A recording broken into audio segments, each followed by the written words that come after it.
Welcome to the Goddess Conference Conversations. In this space, we will connect with interesting personalities, presenters and artists from our international community and chat about the upcoming conferences, topics and themes. Today it is really my pleasure to talk to a great friend and supporter of the Goddess Conference, who's been coming for many, many years now and brings us her wisdom treasure from the heartland of old Europe, from Hungary. Nikoletta, thank you so much for being with us. Thank you very much, Katinka, for I can be here with all of you, and let me greet all of goddess-loving people who are listening and watching us. I know, it's so great to connect like this with everybody. Yeah.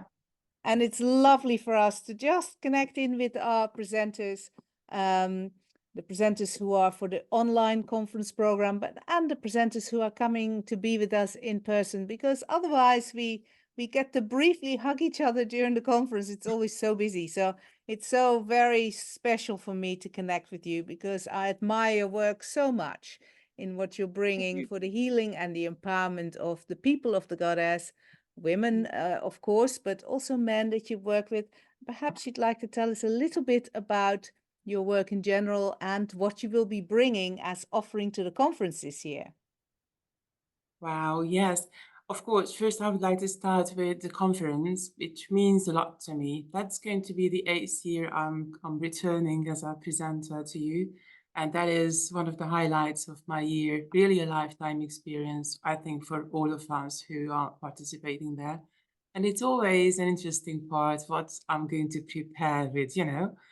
And for this year's healing theme, I just suggested I'm going to bring a topic, especially from the heartland of the Carpathian Basin, which is today's Hungary, as its center, and concentrating on the lineage I'm representing, which is the lady, the great Mary Lady of Hungary. This is how we call our goddess, who is great in wisdom and great, of course, in bliss and harmony.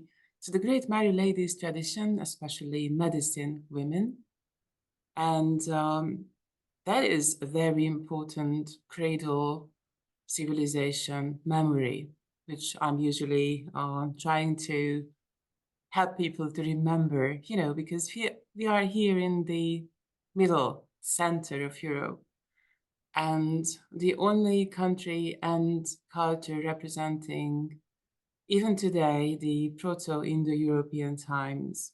Still, not all Hungarians know about it. But our language, Hungarian language, is not an Indo-European language. So this time of matrifocal and matrilineal times, which I think have a lot to tell to us, especially placing everything in the center, life as sacred as it is, you know.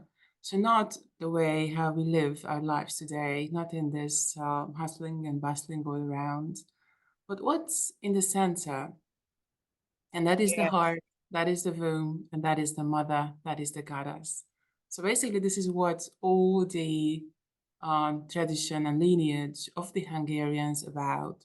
So we place life in the center and we serve life as women and of course as men.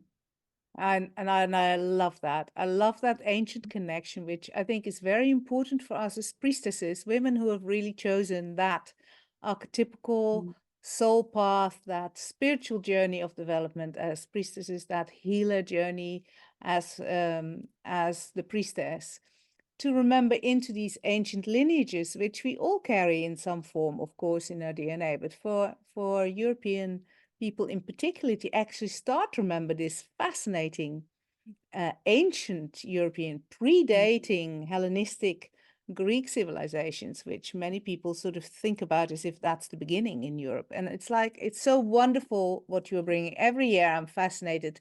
So tell me a little bit more about this healer, wise women, wise healer, priestess tradition, whatever word you want to give that specifically in the conference this year, which is of course the maiden year, and she weaves her healing qualities through us as goddess of healing. So what is it that you are bringing from this heartland, darling? Yes, basically, living tradition of medicine, women. So wisdom, women. How even today they live this tradition. I would say the path, the green path and the red path together with the white path, which is still represented in our flag, national flag. So when we go to the white wisdom and even sexuality, the white path, you know, which is a healing path actually. And then if you consider the red path with all the life initiation path and all the teaching of sacred life from conception from womb to tomb, basically. And then there is the green path, which is in connection with medicine in the forest, you know, and all kinds of plants and all kinds of crystals. And that is very strong in our heartland, I would say, even today, that the people turn to the plants and turn to the forest and the meadow. And in this way, to nature, to Mother Nature, to get in connection with themselves, you know. So basically, it's a kind of a reconnective work. So we remember this, and it is very important for the modern people to reconnect to their own soul, basically. And Yes. I'm putting together a talk for the conference, especially for the conference, about the living traditional part. So what we do actually, even today, what we have done before is important. And it's very important to see the lifespan, you know, so what happened in historical times, and then what happens with the tradition today, and bringing some practicalities as well. So what you can do, but of course, it's going to be 20 minutes, you know, In your usually. presentation, yes. Yeah, But the you presentation. also have a workshop, right? And I loving Yeah. this, what you're bringing with the herbs and the crystals, because that's very much what the ceremonial circle is working with, specific Yeah. healing herbs, Great. specific healing crystals. So that's just a beautiful Oh, weaving. and all the green color, you know, the conference is weaving this year with and nature as well. And I think that is very important, that there is no renewal, no regeneration without healing. So that's the first step. When we get into our shadows, we get into our projections. And this is what I would like to work on during the workshop. So I've chosen the topic of our woundings. So healing our root woundings, the sisterhood wounds, of course, the sister wounds, and the priest and priestess wounds as well. But you know, it's gonna be a group work. So whatever wound is going to come up, and we are going to tackle it. But that's the most important part. We're going to represent all the Hungarian part as well. And of course, I would say, the universal priestess essences as well, because this is what the group brings. This is not only me presenting something, because that's not the workshop about. What we put together, I mean, you know, we are there together in a ceremony and finding the ways to heal and to regenerate and to remember to our souls. And in that way, the maiden year can lead us to, you know, flourish and to go on to grow in our own powers. And together we shall do that. I love that, what you say there, that there's no regeneration without healing. And I think that is very much about that energy of the maiden goddess, who is rebirth, who is regeneration, who is that fierce yes of life, of healing, finding its way. Very, very lovely. Thank you so much. Can you perhaps speak a little bit into what, you know, goddess healing means for you personally in all your work that you offer? Is I know you have many different strands to your bow. Yes. So basically, the whole work that I'm doing is a therapeutic work. So it's quite much based on scientific background as well and on experience. So like kinesiology, for example, transgenerational, incarnational healing, this is what we do in one-on-one work. And as well, family constellation work, when we work with systems, like the system of our body with all kind of organs, and then the system of the family with all parts of it. So basically, that is a very strong healing background that I do represent. And this is what I do every day with clients and groups. But I like it not just not being concentrated on our wounds, because this is, okay, we do have wounds, all of us have. But if we all the time concentrate on our woundings, then we feel that we are just, you know, somehow ill, somehow imperfect, and somehow weak. But we do have to learn and to concentrate on our strengths as well. So it's regeneration and stepping into our powers, which we cannot do if we wouldn't form new patterns. So half of my work is concentrating on the release of stress and blockages, you know, from the past. And the other half is finding the new ways. So it's a pathfinder way of priestessing as well. And doing this, I think it's very important to do all these in rituals and in ceremonies, because the scenario is much stronger for it than a simple, you know, in parentheses, a simple therapeutic work. So if we do it together in a group, in a ceremony, for example, then we right in the beginning step into our power and collecting our center power and our vertical alignment, you know, and then going through it becomes a path of initiation. It is not concentrating merely on wounds. It rather concentrates on, yes, we had many things happening in the past, but that's also part of our treasures. That's also part of our power. This is the place where we can emerge as, you know, phoenixes. So this is what I do in combining therapeutic work with ceremonial work, priestessing work, and very much placing everybody in the center of themselves. This is where our power is, and this is where we are not, you know, we can decide to step up for ourselves first, and then step up for others.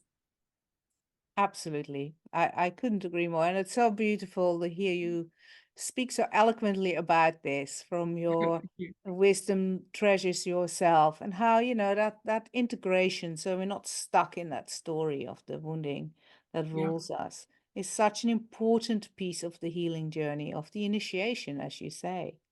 What do you think is the specific, you know, treasure trove of the Hungarian traditions, particularly these, you know, these ancient lineages that are still alive, that are still happening?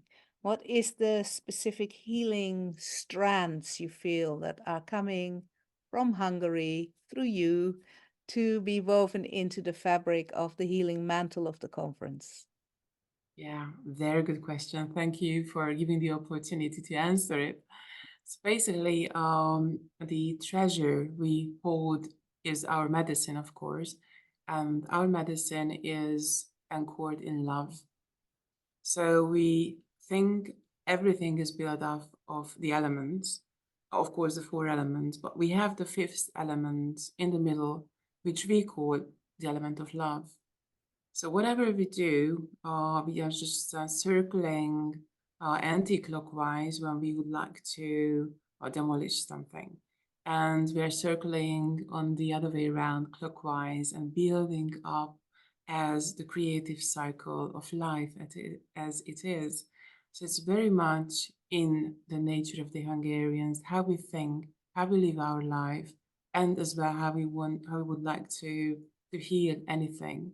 So to rebuild basically ourselves with the power of love. And this is more than just simply love that we say to each other, that I love you, you know. It is an alchemizing love. It is the fire of love, which is the fire of life, basically. And if we come back to this alchemical transformative power of fire, that becomes, I just can't find the exaggeration for it, the emphatic word for it, but that comes so hugely, not just important, but strong and powerful, because then you can feel that old self of yours just dies, and you really get reborn at the end. And this power of rebirth is, I think, one of the great treasures of the Hungarians.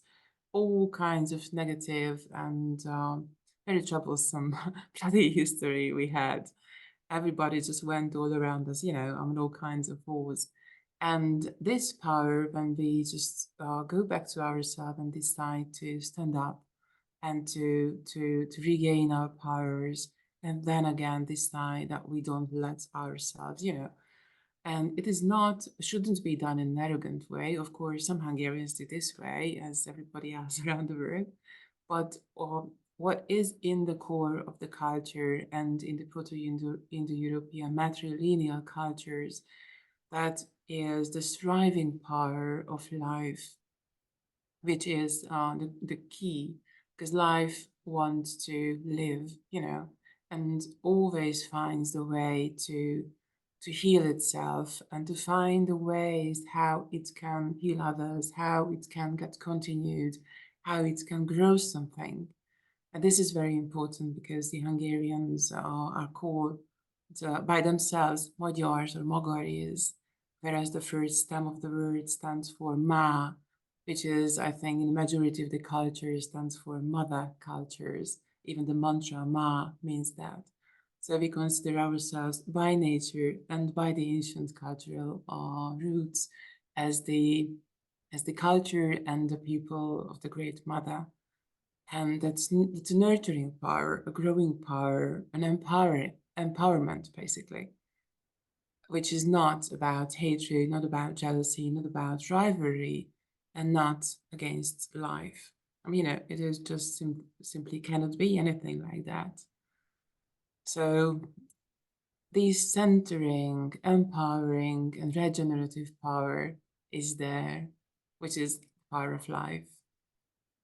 That is just so inspiring. I love how we can learn from each other. And this is one of the things, of course, that the Goddess Conference is a fantastic platform and opportunity for, to really hear other voices speak their wisdom. And it's so beautiful. I love what you were saying there.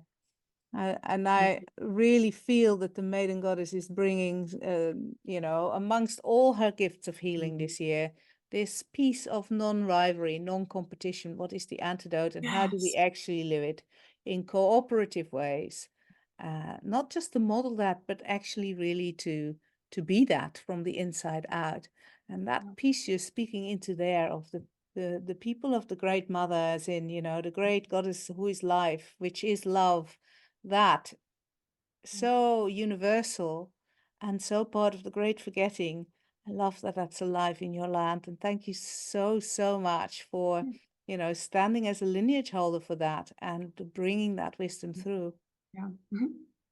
Yeah, that's my pleasure. And this is particularly I love going to the conference for, because everybody just brings his or her own piece of remembrance, and we put it together, and that becomes a great puzzle, you know, put together, or something like a great mother picture woven together. All of us holding a thread, unique in itself. Yes, and yes, okay, there is a connection into Avalon here, which is where we are holding it. But really, for me, this is a place where things can become visible again or remembered again. It's not that they're not in other places or that we need to show it from here to the rest. I think exactly as you're saying, that place where everybody brings their piece and it becomes this magnificent kaleidoscopic, you know, experience of Goddess and her ways. Yeah, no, thank you so much. I'm really looking forward. I loved your talk last year on the amazing strands that you are weaving and the golden, is it the golden lineage of the goddess that you... The golden lady, this is how the we golden call it. ladies, yes, yes. Golden mother. Yeah, so amazing, darling. Ah, bless you so much. And so in your workshop, you're going to be offering people a specific healing journey, really, and I think that's so important. It's all combining the concentration on the past with the therapeutic part of my work, and combining it into a self-empowering way, and that's going to become a ceremony altogether. So in a scenario of a ceremony, we are going to put it together so that we can, regain our powers and reborn by the end. Yeah, I loved how you named that really as an initiation through that Yeah, ritual center and the ceremonial absolutely. center. Yeah. Oh, Nikoletta, thank you so much. Thank you very much. Maybe just as a final question for our time together today is, who is the goddess of healing specifically for you? Do you have a specific named or form of goddess who is particularly a healing goddess or a goddess who brings her healing into your own life? Or is it more a sort of generic quality of the goddess for you? If we consider the Hungarians, specifically, then we do have the Great Mary Lady with all the facades, with the 1,000 faces of hers. And in this way, we are not calling by names or not, let's say, defining one or the other aspects.